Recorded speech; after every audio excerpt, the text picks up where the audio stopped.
کوئی کہے کہ مولانا علم کا دشمن ہے اور ہمیں یہ کہتا ہے بچوں کو پڑھانے نہ بھیجو، پڑھانے بھیجو، منع نہیں کرتے معصومین، کہتے علم جہاں بھی ہے حصول علم کے لیے بچہ امریکہ پڑھنے چلا جائے، یو کے پڑھنے چلا جائے، اس میں کوئی عیب نہیں ہے، لیکن بغیر تربیت کے بچے کو بھیجو گے پھر واپس نہیں آئے گا۔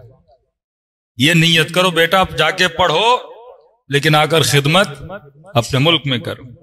کوئی کہے مولانا یہاں فائنینشیل کرائسس ہیں، کوئی بات نہیں، وہاں جا کے کماؤ، پیسے کمانے میں بھی کوئی حرج نہیں ہے، لیکن اپنی نسلوں کو وہاں نہ رکھو۔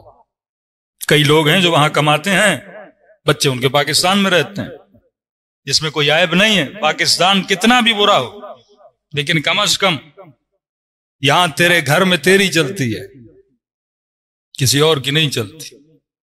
یہاں بچہ برائی کرے کان کی کھچائی بھی کر سکتے ہو، بیوی بدحجابی کرے یا غلط کام کرے اس پہ سختی بھی کر سکتے ہو، لیکن وہاں یہ ماحول نہیں ہے۔ وہاں بیویاں کمپلین کر دیتی ہیں کہ شوہر نے میرے ساتھ زبردستی کی ہے یا میرے اوپر ہاتھ اس نے بلند کیا۔ قانون یہ کہتا ہے کہ 21 مائل تک تو بیوی کے گھر کے قریب نہیں جا سکتا، خرچہ بھی دے گا۔ المیہ یہ تھا کہ ایک مومن کہہ رہا میری بیوی، مولانا رو رہا تھا، میری بیوی ساتھ کے گھر میں کالا مسیحی کرسچن اس کے گھر میں چلی گئی بغیر طلاق کے، کس کو شکایت کرے گا، کس کو بتائے گا؟ ایک مرتبہ آپ خود کو گناہ سے روکتے ہو اللہ کے خوف کی وجہ سے، ایک وجہ آپ گناہ نہیں کرتے ہو سوسائٹی کی وجہ سے، اللہ کا خوف نہیں، سوسائٹی آپ کو روکتی ہے۔ مثلا اسی روڈ پہ لوگ آپ کو جانتے ہیں، بندہ کتنا بھی گندا ہو، چھپ چھپ کے نشہ بھی کرے، شراب بھی پیے، لیکن عوام کے سامنے کبھی یہ گناہ نہیں کرے گا، خوف خدا کی وجہ سے نہیں، سوسائٹی کے پریشر کی وجہ سے۔ مسلم معاشرہ کئی گناہوں سے تجھے بچاتا ہے، کیونکہ مسلم معاشرے کے اپنے قدار ہوتے ہیں۔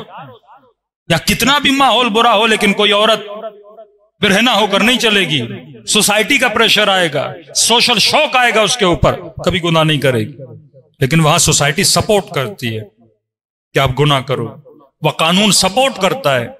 بچے 15 سال کے ہو تو انہیں بتایا جاتا ہے بھائی باپ کی نہیں چلے گی، ماں کی نہیں چلے گی، جو تجھے پسند ہے۔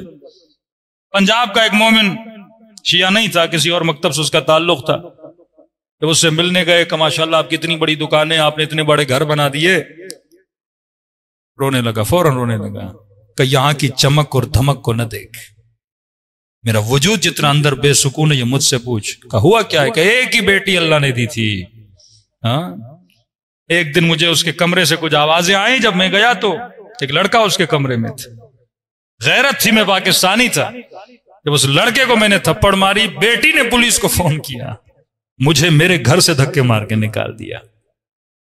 کہ یہاں غیرت مر جاتی ہے، حیا مر جاتا ہے، کیونکہ سسٹم سپورٹ کرتا ہے۔ کم از کم آپ کا ملک کیسا بھی، آپ کے گھر میں آپ کی ولایت چلتی ہے، بیٹے پر باپ کی ولایت ہے، بیوی پر شوہر کی ولایت ہے، اس ولایت میں کوئی انٹرفیئر نہیں کر سکتا۔ ہاں ملک کے حکمران بڑے گندے ہیں، ٹی وی پر گندی چیزیں چلائیں، گندے ڈرامے چلائیں، مجرے کروائیں، شوز کروائیں، لیکن آپ کے گھر میں کوئی داخل نہیں ہو سکتا۔ آپ اپنے گھر میں اپنی حکومت چلاتے، وہاں آپ کے گھر میں آپ کی حکومت نہیں ہے، بہت زیادہ محنت کرنی پڑتی ہے۔ یعنی اتنا سخت ماحول بندہ بچوں کے لیے بنائے، کئی بچے بھی ہیزیٹیٹ ہو جاتے ہیں کہ حجاب پہ اتنی سختی کیوں؟ یعنی فقہ اہل بیت کا منیمم آپ اپلائی کر سکتے ہو، کیونکہ ہمیں پتا نہیں کہ اصل دولت کیا ہے، ہمیں پتا نہیں اصل تمہارا سونا کیا ہے، اصل تمہاری قیمت و دولت اہل بیت فرماتے تمہارے بچے ہیں، تمہاری اولادیں ہیں۔ تم کروڑوں بنا لو لیکن تیرا بچہ راہ ہدایت سے ہٹ گیا، تم لاکھوں کما لو لیکن تمہاری بیٹی 16-17 سال کے بعد حجاب نہ کرے، کسی غیر مسلم سے جا کے شادی کر لے، پھر رہا کیا تمہارے پاس؟ مال دنیا نا، غیرت تو گئی، حیا تو گیا، پھر کیا لے کر جاؤ گے اللہ کے دربار میں؟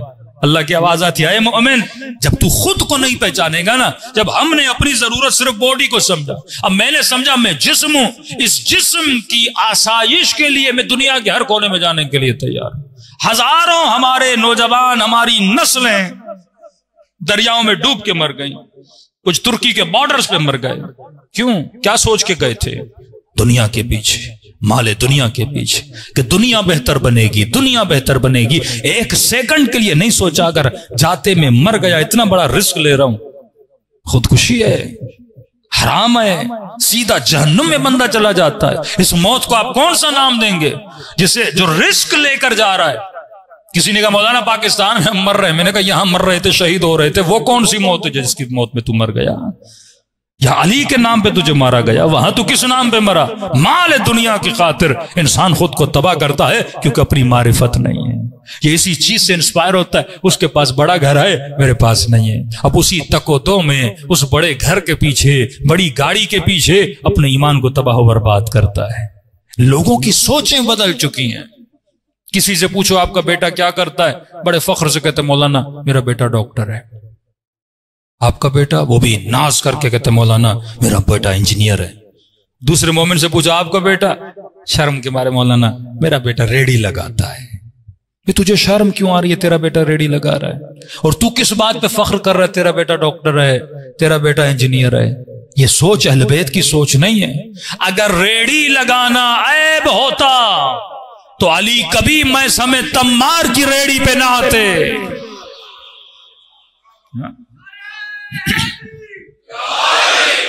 یہ جوانوں کے ذہن میں سوچ ہونی، کوئی بھی شعبہ قابل عیب نہیں ہے۔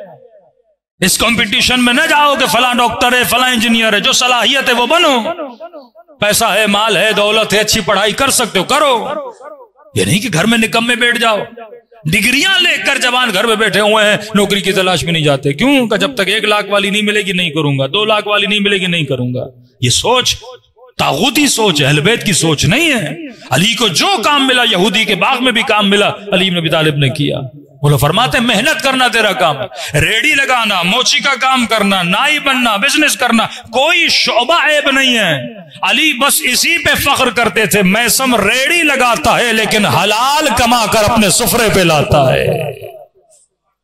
مولا اس پہ فخر کرتے ہیں۔ موچی تھا بوڑھا، لیکن کہتے ہیں ہفتے میں 2 مرتبہ حجت خدا میری دکان پہ آتے تھے۔ موچی تھا، لوگوں کے جوتیاں سیتا تھا۔ فکر بدلو گے نا، زندگی میں سکون آ جائے گا۔ تو جسم نہیں ہے، تو روح، ہر وہ کام کر جس سے روح کو فائدہ ہو۔ جسم لمیٹڈ چیزوں میں فل ہو جاتا ہے، 2 روٹیاں غریب بھی کھائے، 2 روٹیاں امیر بھی کھائے، پیٹ بھر جاتا ہے۔ 2 لباس تجھے چاہیے جو بدن پہ پہنو۔ یہ جو کمپٹیشن، یہ حسرتوں کا بازار، یہ آرزوؤں کا بازار، یہ بڑے بڑے بلڈنگز کے اندر لوگوں کی خواہشوں کو جنم دینا، یہی تو شیطان کا کام ہے نا۔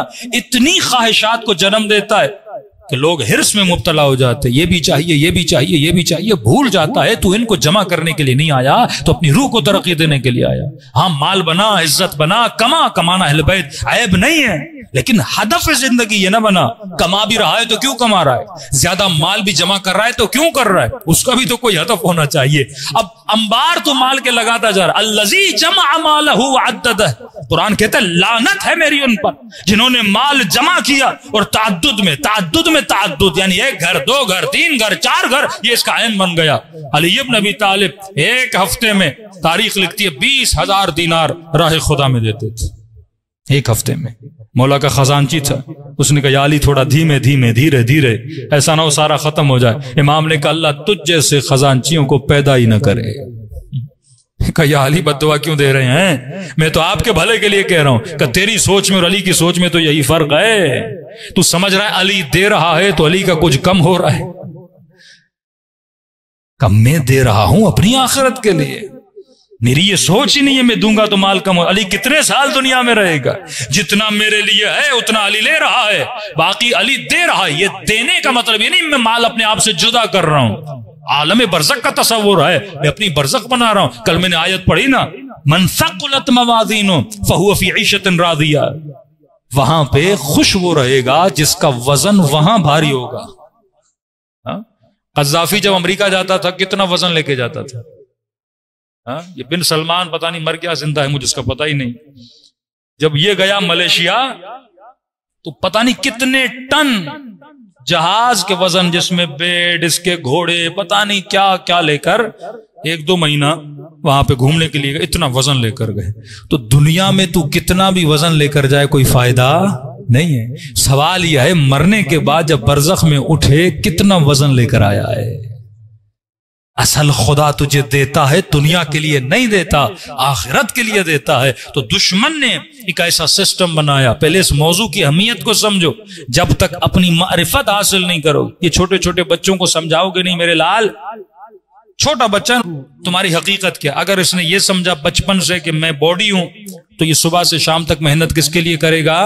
باڈی کے لیے کرے گا۔ پھر نماز پڑھے گا، اس کو تکلیف، بھائی سیدھی بات ہے، صبح 5 بجے بندہ اٹھے تکلیف تو ہوتی ہے، صبح سے شام تک بندہ بھوکا رہے تکلیف تو ہوتی ہے، لیکن یہ تکلیف کس کی؟ اس کو ڈیفائن کرنا پڑے گا کہ میں باڈی کو تکلیف دے رہا ہوں، لیکن فائدہ کسے دے رہا ہوں؟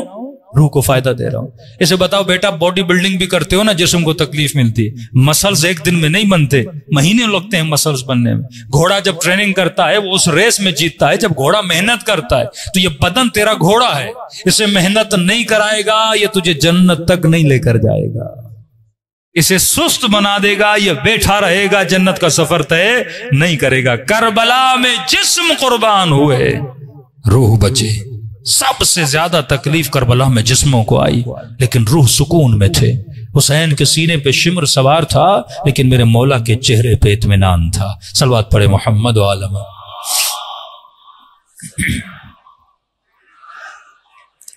آج چھوٹا سا اشارہ دے رہا ہوں، اس کی تفصیل میں کل چلا جاؤں گا۔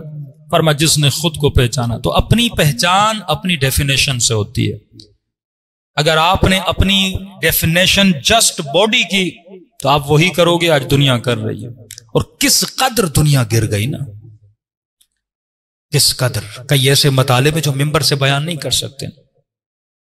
اتنی دنیا گری، شہوتوں میں، لذتوں میں، تباہیوں میں، نشوں میں۔ جس انسان کو معرفت نہیں نا، جب اسے زیادہ پیسہ ملتا ہے نا، وہ عیاش بن جاتا ہے، سکون پھر بھی نہیں ملتا۔ یہ کمال ہے، خداوندی ہے۔ یہ قرآن کا ایک جملہ، لیکن اسے کھولا جائے تو اس میں بڑے مفاہیم ہیں۔ من ثقلت موازین، جس کا وزن زیادہ ہوگا آخرت میں، فہو فی عیشۃ راضیہ، ایسا عیش کرے گا جس عیش میں راضی ہوگا۔ دنیا کا کوئی بھی عیش آپ کو راضی نہیں کرتا۔ مثلا انسان کا دل شہوت کا مزہ لینا، شہوانی لذتوں میں مبتلا ہو۔ اب دنیا شہوت کو بڑھانے کے لیے بڑی بڑی قسم کے میڈیسن بناتی ہے، لیکن پھر بھی انسان کا دل نہیں بھرتا۔ بڑی سی بڑی شہوت لے لے، انسان پھر بھی راضی نہیں ہوتا۔ انسان کا دل کھانا کھاؤ نا، بڑے بڑے سفرے سجاتا ہے۔